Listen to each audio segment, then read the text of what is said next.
Hey everybody, this is Professor Nixon. This is the week 3, week 4 review, where I go over some of the things that I found during the grading during week 3, and then I'll go over the assignments for week 4. So the first thing for week 3 was the discussion questions. The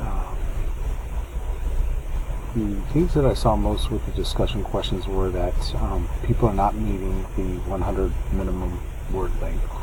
As it states in the grading rubric that you must have at least 100 words per post. With that, a lot of people are saying great job, thank you, but that's it. There's no further discussion. The whole purpose of this exercise is to have a discussion amongst yourselves about the topics that we're talking about for the week.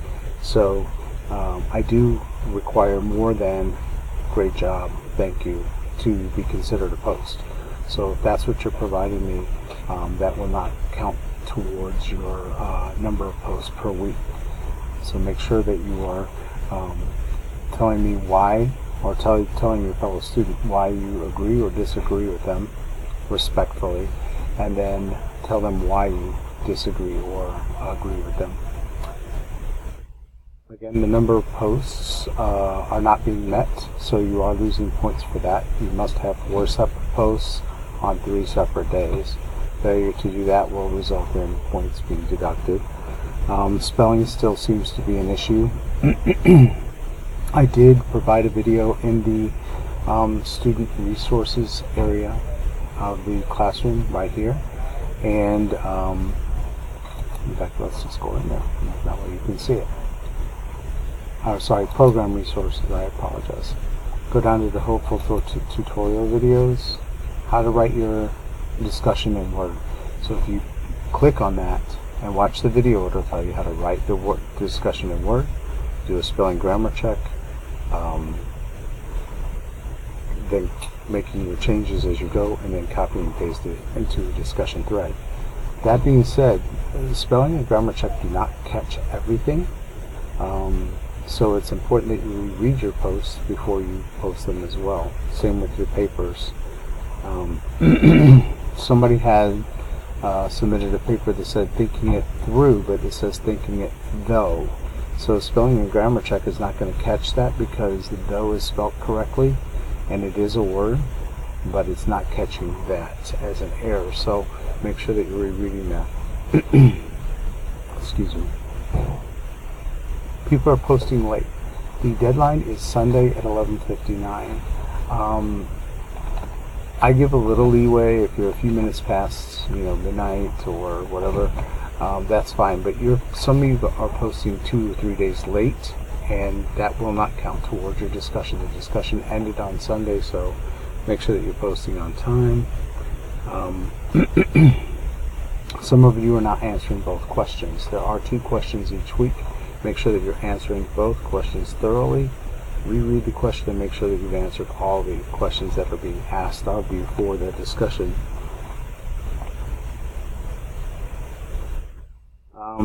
Some of the problems that I've been seeing with the spelling are basic issues of English. If you're referring to yourself as I, it should be an uppercase I and not a lowercase I. Make sure you know when to use a and an.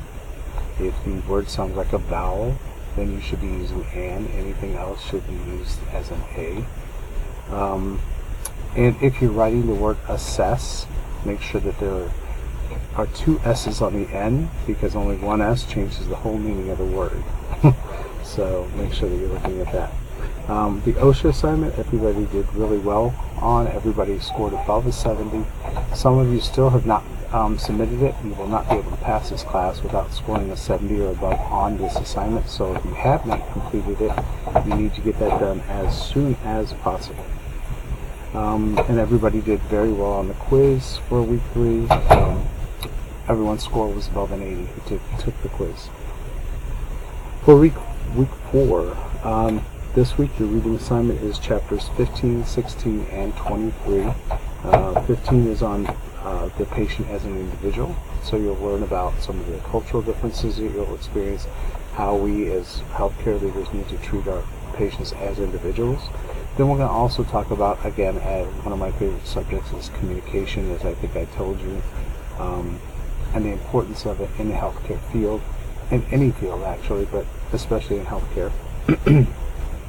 And then chapter 23 will deal with performance improvements as well as customer service in the healthcare arena. So with that, you will have, again, 2 discussion questions this week. Make sure you're answering both questions. The first one is on Maslow's hierarchy of needs. Let's go through that real quick. So Maslow was a psychologist that invented a hierarchy of needs. It's almost a pyramid of needs. And his theory is that you have to meet your first level of needs to progress to the second level, meeting the second level to progress to the third level. So what the discussion question is asking you to do is identify what are the levels of Maslow's hierarchy of needs. Then in your own words, list in order the needs that mean the most to you, starting from the most important to the least important. And then enlist examples of why you chose the order that you chose. So if you're telling me that self-actualization is your number 1 need that you need to meet before anything else, tell me why that is number 1. And then again, you have your responses to your classmates. And I do count your responses to me as a response. However, this, as I said, was an exercise to get you to discuss amongst yourself as if this were a physical classroom where we were talking about a topic and I asked you to answer a question and somebody else agrees or disagrees with you and then we talk. That's what this is meant to do. So it's great that you're answering my post, but I really need you to answer your fellow students' posts. You should be reading their posts, and if you have a feeling one way or the other, say you agree or disagree, and then explain why you agree or disagree. Alright, the second part is customer service. With customer service, you have internal customers and external customers. What I need to know here is I want you to explain to me what the difference is between internal and external customer and how you would treat them. Then we're also going to look at components of quality of care. In your textbook, there is a paragraph called Quality of Care. If you look at that, you can provide some examples of quality of care and tell me why they're important. I'm saying tell me, but I'm saying that in general. You're telling the class why they're important. And then aspects of quality improvement. Again, there's a paragraph on quality improvement. The 2 most important things that you need to remember for this is that you always want to improve quality. Tell me what that is and why that's important. And you always want to decrease or maintain costs if you can't decrease costs. And why that's important.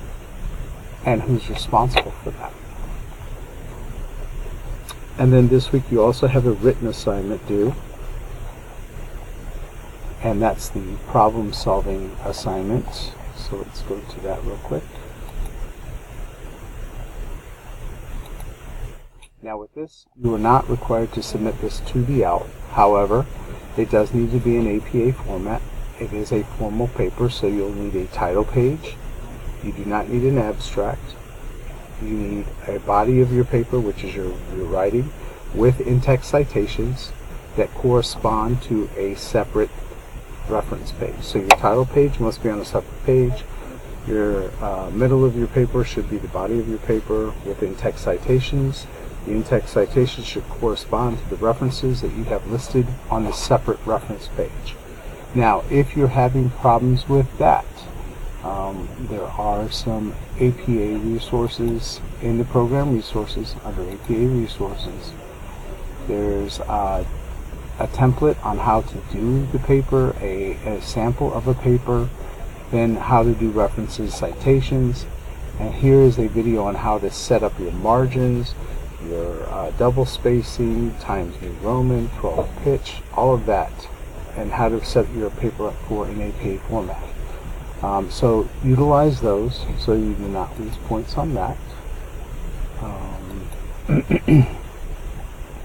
So what you're going to do is review the Thinking It Through green box, which can be found in your text, page 520. Reflect on the scenario and identify your feelings regarding its contents. After you review that scenario, answer the 4 questions that are listed underneath the scenario on page 520. Use the material you have learned this week, but also think outside the box. I suggest writing 1 short paragraph for each of the 4 questions. Again, use APA. It must be at least 250 words in length. And make sure that you're doing spelling and grammar checks. Since you're writing this in Word, you should be doing your spelling and grammar check on that. So you shouldn't be losing a lot of points on it.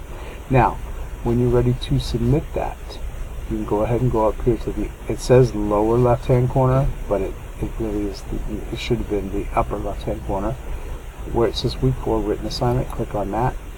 Wherever you saved your paper, scroll down, be it on your computer or on the iCloud, or on the cloud for storage. Then you click on either Browse My Computer or Browse My Cloud Storage. Find your paper, double click it, attach it, and then you will see, once you have attached it, it'll say that it's been attached. And then you hit Submit, and that's it for that. And then you have your final exam, and you also have your post-test. Now, the post-test, as I explained at the beginning of the course, measures how much you've learned over the course term, and it is graded exercise. Granted, it's only 5% of your grade, but it is still a graded exercise, and you do need to complete that. So, if you have any questions, that's everything for Week 4. If you have any questions, please feel free to give me a call at 954-351-4040, or you can contact me via email, and as you know by now, I answer your emails pretty quick. So I hope to see most of you in Kaiser Live this evening. If not, have a good week, and I just want to say that it's been a pleasure getting to know all of you during this term, and I wish you good luck in your future studies.